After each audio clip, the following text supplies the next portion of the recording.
Hi, I'm Renata Duma, and on behalf of CA for IT, I'd like to welcome you to our seminar on PSC risk, or Personal Service Corporation risk. Our seminar objective is to provide independent contractors, recruiters, staffing agencies, management, and corporate leaders with a solid understanding of the current situation pertaining to the Canada Revenue Agency's position on PSC risk, a very real risk that personally incorporated individuals currently face in Canada.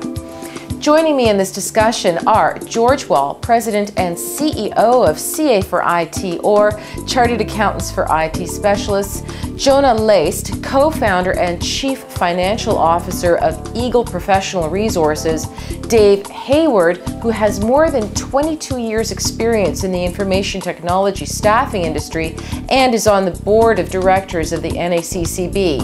I'm also here with Terry Power, former president of Sapphire Technologies Canada and current president of the NACCB, or National Association of Computer Consulting Businesses. On behalf of CA for IT, we hope you derive a significant benefit from today's panel discussion so you can learn just how you can protect yourself against personal service corporation risk. Thanks for watching. In general, are candidates given enough time with the recruiter? Well, I don't think, in most organizations they do spend a fair time with the recruiter, but I don't think that's the key factor here. The key factor is the recruiter has to encourage them to get professional advice, because recruiters within staffing agencies are not accountants and they're not lawyers. So they're going to engage this person's incorporation or company, but they want to ensure that that individual is getting the proper advice from a chartered accountant and from lawyers to ensure they set their company up in the proper manner to abide by the CRA rules. So I think the key factor is not so much is the recruiters spending the time with them, but are they encouraging them to get the proper advice from professionals? Exactly. Just like you were saying. And I'll tell you, speaking as a chartered accountant, when people come to me and say, I have a candidate who has this question, my typical answer to them is, you know what, I could give you some direction on that, but it's best to just advise them to go to their own accountant or to get their own professional advice, because there's always going to be certain components of their specific situation that somebody like me wouldn't be aware of, but their own personal advisor would, and they can then look at the whole big picture to give them the best advice possible for them. In today's article in the Financial Post, there's a headline that reads, study predicts 106,000 openings for IT professionals in the next 5 years. Systematic shortage seen across the sector. So how do you feel this will impact the IT industry and the staffing agencies? Will they be able to fill these positions? Well, I think before we answer that question, you've got to look at how they want to engage those people, because one of the things that's become the norm really over the industry over the past 20 years is when people are doing projects, they're only going to staff up with permanent employees to a certain degree, and they want to bring in contractors to do the peak work. And that's become very normal throughout the IT industry. And therefore, for them to say there's 106,000 potential openings, but really is the question is, a lot of those requirements, the clients are going to want to engage as contractors. So as an industry, the IT professional has to have a certain percentage of their people as contractors to fill that need.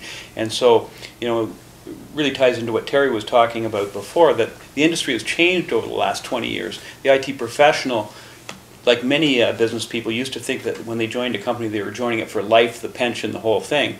Many of them don't want to do that today because the pensions and job security isn't there. They'd prefer to work as independent contractors. And on the other side, clients want to engage people as independent contractors. So I think the rules have to reflect that reality of how business works today.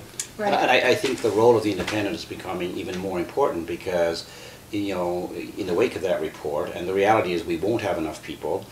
You know, the average to that is about 18,000 a year of net new hires or people leaving the sector, and we're only producing maybe a third of those in terms of graduates. So think about the role the contractor now fills. They will go from role to role to role. So one individual may very well be able to impact multiple companies over the course of a year.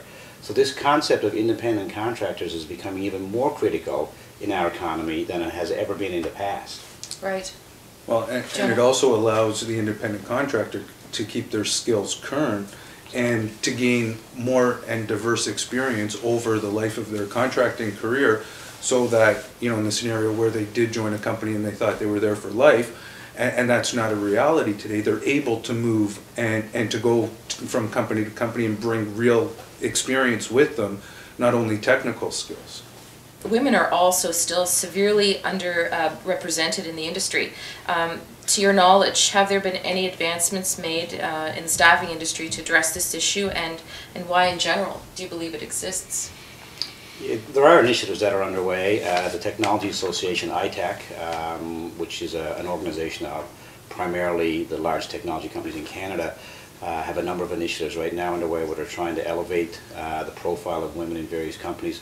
Part of the challenge is that the role is still perceived to be highly technical in nature, very much a heads down, working on your own, and it doesn't appeal to a lot of women. And I think part of the challenge for us as an industry has to be to find ways to make it more attractive. And the way you make it more attractive to women is to help them understand the true nature of what the job is all about. It is very exciting, it's very much interactive. You're talking to customers, you're dealing with internal employees. It's not a heads down only role. If anything, that's a sort of a myth of the past. So I think we need to sort of help women understand the opportunities. We need more mentors. You know, there are women in high profile organizations like IBM and Microsoft and Xerox that have risen to the top. You don't have to sell your soul to get there, kind of thing. So I think we need mentors to be there for women to see.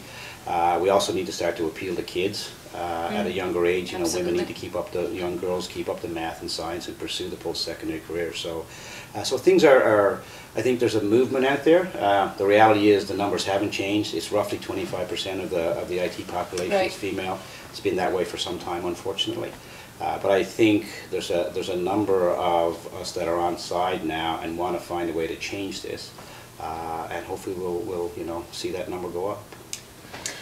It must be obviously it's a very high pressure job being an IT consultant, and I understand from my own research and work that I've done with these individuals that on top of this kind of pressure from Canada Revenue Agency and the risk that they may be under, another aspect of difficulties that they may have is with interviewing skills. And I understand obviously the IT professional, the industry is made up of many different profiles of contractors, but I understand that about 20% actually leave the business because they can't interview well and they can't step into this stream of being able to communicate effectively. Like it said in this article, they can't just be, what was it they called them?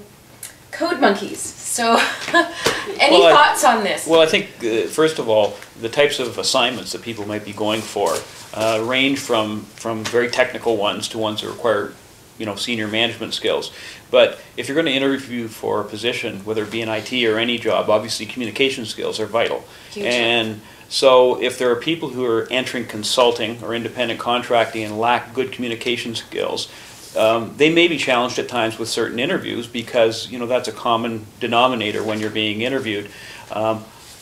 There are, however, positions, and I, having been in the industry for many years, that are highly technical in nature when the communication skills of the individual aren't the prime requirement. They're looking for someone with very strong technical skills. So I think the answer to the question is sometimes. Sometimes the communication skills are tantamount, that's going to be key.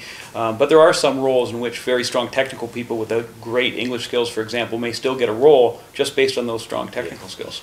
When somebody chooses to set up their own company and become an independent contractor, there's different aspects of that. And one is you are taking responsibility for your career, including the education part of it. When you work your career in an organization, typically they have ongoing training, and whether it be soft skills, as you say, technical skills. But once somebody chooses to become an independent contractor, they take on that responsibility. They may gain some knowledge on assignments they do, but typically they're going to have to map out their own path. And so, I think people who lack certain skills have to take that into consideration before they decide whether being an independent contractor fits their lifestyle. Which, not coincidentally, will also help them with some of the CRA issues, because when you invest in your own development, it is yet another one of the criteria that the CRA would look at to deem you as an independent business versus an employee, because as an employee, my company would pay for that. Exactly. So it's a good investment in terms of your future and where the industry is heading, but it's a good risk mitigator as well. Well, any final words, any final observations? It's a simple equation. If you choose a path to be an independent contractor, you've chosen a path to open your own business. Conduct yourself accordingly.